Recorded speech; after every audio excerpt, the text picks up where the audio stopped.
democracy have a very good, fantastic, poetic definition. That is, of the people, by the people, for the people. Okay. അങ്ങനെ താൽക്കാലികമായിട്ട് ആ രാജ്യത്തിനെ അമേരിക്കയാണ് run ചെയ്യുന്നത് എന്ന നിലയ്ക്കുള്ള ഒരു പ്രഖ്യാപനം പ്രസിഡന്റ് ഡൊണാൾഡ് ട്രംപിന്റെ ഭാഗത്തു നിന്ന് ഉണ്ടാവുകയും ചെയ്യുന്നു. ഇതേ തുടർന്ന് പല സ്ഥലങ്ങളിലും, പ്രത്യേകിച്ച് കേരളത്തിൽ വലിയ തരത്തിലുള്ള പ്രതിഷേധങ്ങൾ ഉണ്ടാകുന്നു. അതിന്റെ പ്രധാനപ്പെട്ട കാരണം വെനസ്വേലയിൽ ഭരണത്തിലിരുന്ന നിക്കോളാസ് മഡൂറോ ഒരു കമ്മ്യൂണിസ്റ്റ് ഭരണാധികാരിയാണ് എന്നുള്ളതാണ്. എന്തൊക്കെയാണ് ഈ കൊച്ചു കേരളത്തിൽ സംഭവിക്കുന്നത്? എന്തൊക്കെയാണ് നടക്കുന്നേ? എന്തൊക്കെയാ? CPIM ഭാരതം വെനിസ്വേലയുടെ കൂടെ നിൽക്കണം, മഡൂറോയുടെ കൂടെ നിൽക്കണം എന്നൊക്കെ പറഞ്ഞ് പ്രസ്താവന ഇറക്കി. നമ്മളുടെ MA ബേബി, പിണറായി വിജയൻ, ആനാവൂർ നാഗപ്പൻ, കട്ടന്തറ പുരുഷൻ തുടങ്ങിയ ആൾക്കാർ അവരവരുടെ ഫേസ്ബുക്കുകളിൽ എഴുതി. ഇതിനിടയ്ക്ക് ചിരിക്കാനൊരു വകയുണ്ട് കേട്ടോ, ഇവന്മാരുള്ളതുകൊണ്ട്. ചൈനയെ ആവശ്യപ്പെട്ടിട്ടുണ്ട് മഡൂറോയെ തിരിച്ചുവിടണം കേട്ടോ, വിട്ടില്ലെങ്കിൽ ചൈന എന്ത് ചെയ്യും? ഇങ്ങോട്ട് പോവാം. വെനസ്വേല എന്ന രാജ്യത്ത് അമേരിക്കയുടെ സൈനിക ആക്രമണം ഉണ്ടാകുന്നു. പ്രസിഡന്റ് നിക്കോളാസ് മഡൂറോ, അദ്ദേഹത്തിന്റെ ഭാര്യ ഇവരെ കസ്റ്റഡിയിലെടുക്കുന്നു. എന്നിട്ട് അവരെ US കടത്തുന്നു. ഇതൊക്കെ കേട്ടിട്ട് എന്റെ മസിൽസ് വെട്ടി കേറിയിട്ട് വയ്യ. അപ്പൊ അതുകൊണ്ട് പ്രതീക്ഷിച്ച പോലെ തന്നെ ഇന്ത്യയിലെ CPIM ഭാരതം വെനിസ്വേലയുടെ കൂടെ നിൽക്കണം, മഡൂറോയുടെ കൂടെ നിൽക്കണം എന്നൊക്കെ പറഞ്ഞ് പ്രസ്താവന ഇറക്കി. എല്ലാവരോടും എനിക്കൊന്നേ പറയാനുള്ളൂ, ഇതൊരു മഹാസംഭവമാണ്. താൽക്കാലികമായിട്ട് ആ രാജ്യത്തിനെ അമേരിക്കയാണ് റൺ ചെയ്യുന്നത് എന്ന നിലയ്ക്കുള്ള ഒരു പ്രഖ്യാപനം പ്രസിഡന്റ് ഡൊണാൾഡ് ട്രംപിന്റെ ഭാഗത്തു നിന്ന് ഉണ്ടാവുകയും ചെയ്യുന്നു. ഇതേ തുടർന്ന് പല സ്ഥലങ്ങളിലും, പ്രത്യേകിച്ച് കേരളത്തിൽ വലിയ തരത്തിലുള്ള പ്രതിഷേധങ്ങൾ ഉണ്ടാകുന്നു.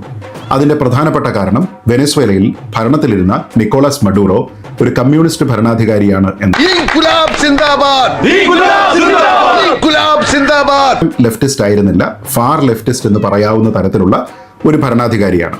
അപ്പോൾ അതുകൊണ്ട് തന്നെ സ്വാഭാവികമായിട്ടും നമ്മുടെ നാട്ടിലെ പല കമ്മ്യൂണിസ്റ്റുകളും, നമ്മുടെ അയൽ രാജ്യങ്ങളിലുള്ള പല പ്രശ്നങ്ങളിൽ പോലും ഇടപെടാത്ത, അഭിപ്രായം പറയാത്ത ആൾക്കാർ ഒരു കമ്മ്യൂണിസ്റ്റ് ഭരണകൂടത്തിന് നേരെ, പ്രത്യേകിച്ച് അമേരിക്കയുടെ ഭാഗത്ത് നിന്ന് ഒരു ആക്രമണം ഉണ്ടാകുമ്പോൾ വർദ്ധിത വീര്യത്തോടു കൂടി പ്രതിഷേധിക്കും എന്നുള്ളത് നമുക്ക് അറിയാവുന്നതുപോലെ തന്നെ അവരുടെ പ്രതിഷേധമുണ്ടാകുന്നു.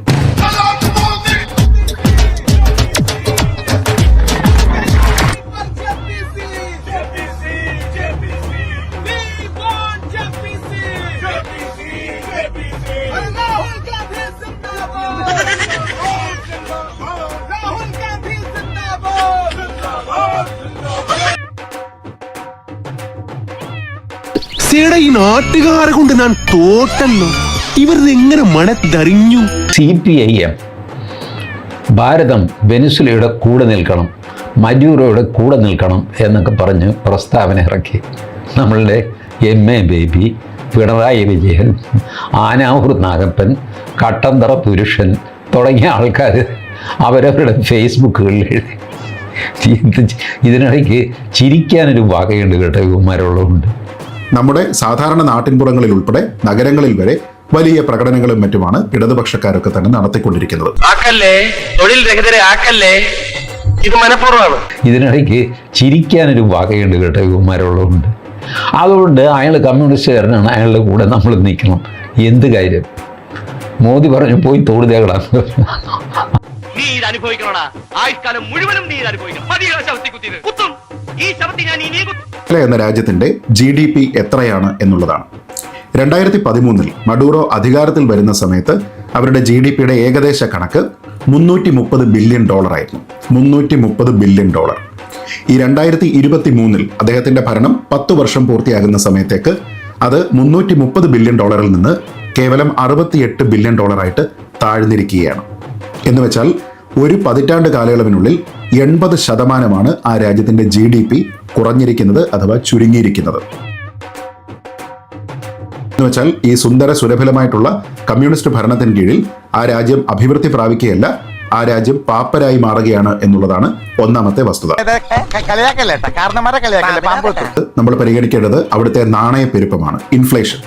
ആ ഇൻഫ്ലേഷൻ 2018 ആയപ്പോഴേക്കും, അതായത് മഡൂറോ അധികാരത്തിൽ വന്ന് 5 വർഷം പൂർത്തിയാകുന്ന സമയത്ത് വെനസ്വേലയിലെ ഇൻഫ്ലേഷൻ എന്നത് 1,30,60 ആയിരുന്നു. ഒന്ന് ആലോചിച്ച് നോക്കുക, നമ്മുടെ രാജ്യത്തെ ഇൻഫ്ലേഷൻ നിരക്ക് റിസർവ് ബാങ്കിന്റെ ടാർഗറ്റ് റേഞ്ച് എന്ന് പറയുന്നത് 2 മുതൽ 6% നിർത്തുക എന്നുള്ളതാണ്.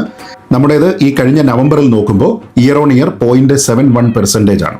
അപ്പോൾ നമ്മുടെ ടാർഗറ്റ് റേഞ്ചിനേക്കാൾ വളരെ താഴെ നമ്മളതിനെ പിടിച്ചു നിർത്തുന്നുണ്ട് എന്നുള്ളതാണ് വസ്തുത.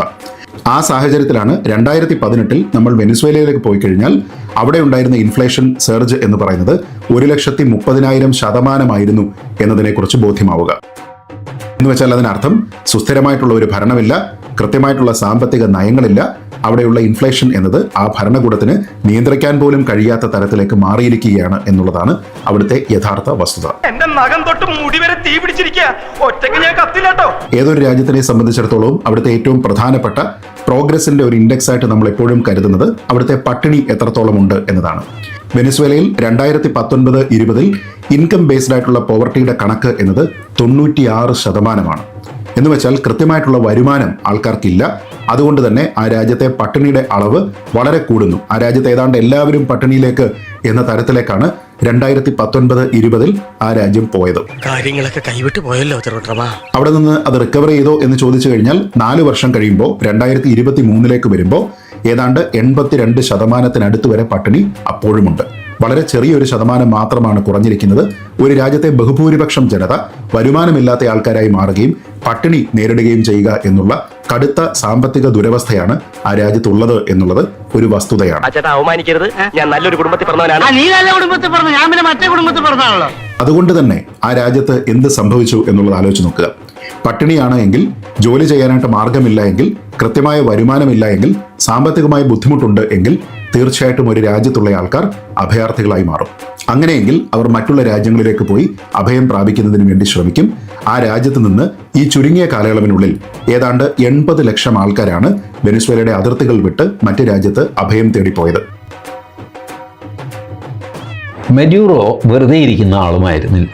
മഡ്യൂറോ ഇടയ്ക്കിടയ്ക്ക് വീഡിയോ ഇട്ടിട്ട് യൂട്യൂബിൽ ആ വീഡിയോ ഒക്കെ ഉണ്ട്. ട്രംപിനെ വെല്ലുവിളിക്കും. ഒന്നാമത് ഭ്രാന്തനാണ് ട്രംപ്, നമുക്കറിയാമല്ലോ. ആ ട്രംപിനെ വെല്ലുവിളിക്കും. ധൈര്യം ഉണ്ടെങ്കിൽ വാടാ, ഇവിടെ വാടാ, എൻ്റെ കൊട്ടാരത്തിൽ വാടാ, എന്നെ പിടിച്ചോണ്ട് പോടാ, കാണട്ടെ, നീ ആൺകുട്ടിയാണ്, എന്നെ പിടിച്ചോണ്ട് പോകും എന്നൊക്കെ പറഞ്ഞിട്ട് വെല്ലുവിളിക്കുന്നു. ട്രംപ് ഇത് കാണുമ്പോൾ ട്രംപിനെ ചൊറിയുമല്ലോ. ട്രംപ് ഒരു പക്വതയില്ലാത്ത മനുഷ്യനാണ്. എന്തൊക്കെ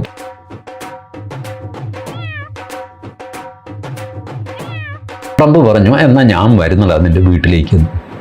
വീട്ടിൽ നിന്ന് ഇയാളെ പിടിച്ചുകൊണ്ട് പോയി. പൗരന്മാരാണ് മഡ്യൂറോയുടെ സെക്യൂരിറ്റി ആയിട്ട് നിന്നത്. 40 പേരുണ്ടായിരുന്നു. ആ 40 പേര് കൊല്ലപ്പെട്ടു. അതുകൂടാതെ വെനിസ്വേലൻ പൗരന്മാർ കുറേ കൊല്ലപ്പെട്ടു. അമേരിക്കയിൽ 10-20 നാവികസേനയിലെ ആൾക്കാർ മരിച്ചു എന്നൊക്കെ പറയുന്നു. ഏതായാലും വിവരങ്ങളിങ്ങനെ ഒന്നിന് പുറകെ ഒന്നായിട്ട് വന്നുകൊണ്ടിരിക്കുകയാണ്. അത് ഞാൻ ശ്രദ്ധിച്ചത് എന്താണെന്ന് വെച്ചാൽ ക്യൂബൻ പൗരന്മാർ സെക്യൂരിറ്റി ആയിട്ട് നിന്നു എന്നാണ്. ഇതിന് കാര്യമെന്താ? വെനിസ്വേലക്കാരെ മഡ്യൂറോയ്ക്ക് വിശ്വാസമുണ്ടായിരുന്നില്ല. അത്രയ്ക്ക് അൺപോപ്പുലറാണ് മഡ്യൂറോ അവിടെ. അതുകൊണ്ട് ക്യൂബയിൽ നിന്ന് ആ കമ്മ്യൂണിസ്റ്റ് രാജ്യം സഖാവ് വരുന്നു, ഞാൻ ഏറ്റു സഖാവേ എന്ന് പറഞ്ഞു. അവൻ വന്നു. അവന് തെക്കേതാ വടക്കേതാണെന്നറിയാൻ മേല. അവൻ വെടികൊണ്ട് ചത്തുപോയി.